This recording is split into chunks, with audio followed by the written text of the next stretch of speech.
Hello, hey, this is Jonathan Tustain. I know.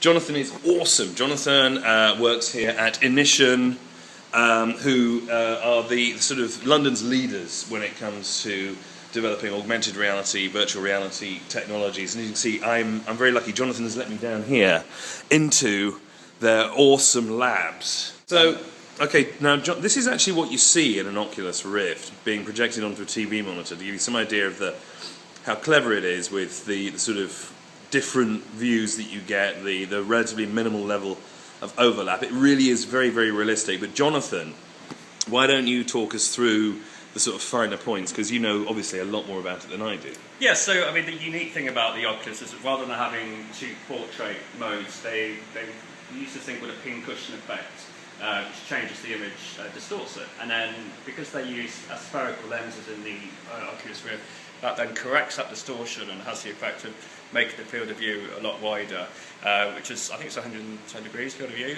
which is massively larger than, for example, something like that, which is the Sony one, which is a lot more expensive, quite clunky, not particularly comfortable. Oh yeah, that definitely weighs quite a bit more, doesn't it? It does. Yeah. It's very.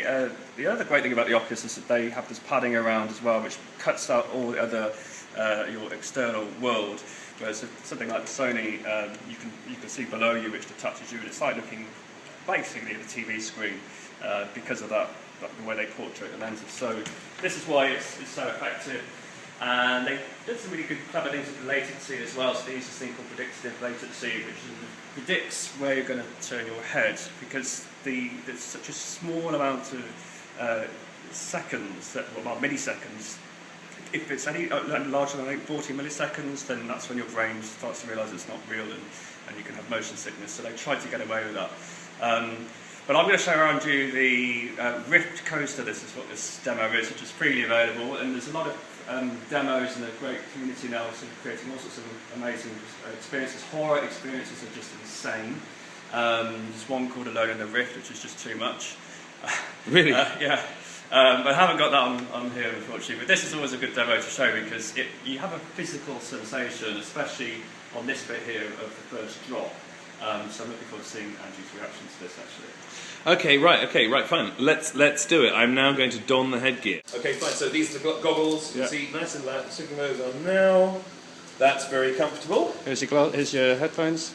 Okay, headphones on. I'm going up to the top of the roller coaster. Okay. That. Oh, you know, the thing is, just looking down. Oh, actually, that's quite exciting. I actually like roller coasters. I'm the same, yeah. I really like them. So this isn't nearly as scary as standing on a plank between two buildings. And it's a lovely day. Wow, that's beautiful. Okay, here we go.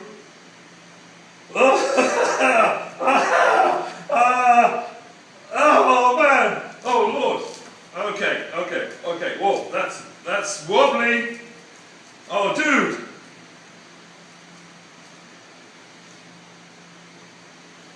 Oh, that's bad. Oh!